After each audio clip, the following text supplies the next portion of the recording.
সময় পেলে খোঁজ নেওয়া হলো দায়িত্ব, আর সময় বের করে খোঁজ নেওয়াটা হলো ভালোবাসা। জীবনের প্রথম কাপড়টা অন্যের হাত থেকে পরতে হয়, আর শেষ কাপড়টাও পরতে হয় অন্যের হাতেই। তবু মানুষের অহংকার কমে না। শূন্য পকেট দেখেও বেকার ছেলেটার পাশে যে মেয়েটা থাকে, সাফল্যের পর সেই মেয়েটাই স্ত্রী হওয়ার যোগ্যতা রাখে। ঠকে তারাই বেশি যারা অল্পতে অন্যকে আপন ভেবে বিশ্বাস করে। উচিত কথা বলা মানুষগুলো সব সময় সবার কাছে একটু বেশি খারাপ হয়।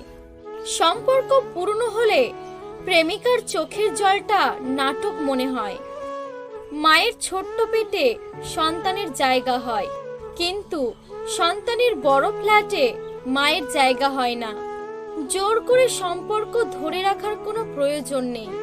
যে থাকার সে থাকবে, আর যে চলে যাওয়ার সে চলে যাবে। জীবন নিজের, তাই নিজে থেকে হাসতে শেখো, কারণ কাঁদতে সবাই শিখিয়ে দেবে। নির্দিষ্ট কোনো মানুষের সাথে প্রতিদিন অনেক সময় ধরে কথা বলতে নেই, কারণ এতে মায়া বেড়ে যায় এবং মায়ার কারণে পরে কষ্ট হয়। নিজের বাড়ি ভালো হোক কিংবা খারাপ, নিজের বাড়ির মতো শান্তি কোনো রাজপ্রাসাদেও পাওয়া যায় না। মূল্যবান কিছু হারিয়ে গেলে এতটাও কষ্ট হয় না যতটা কষ্ট হয় কাছের মানুষগুলো বদলে গেলে। সব ছেলেরা শরীর খোঁজে না, কেউ কেউ একটু ভালোবাসা পেলেই নিজের সবকিছু বিলিয়ে দেয়। একটা সম্পর্ক শুধু তৈরি করলেই হয় না, সেটার মর্যাদা দিতে শিখতে হয়।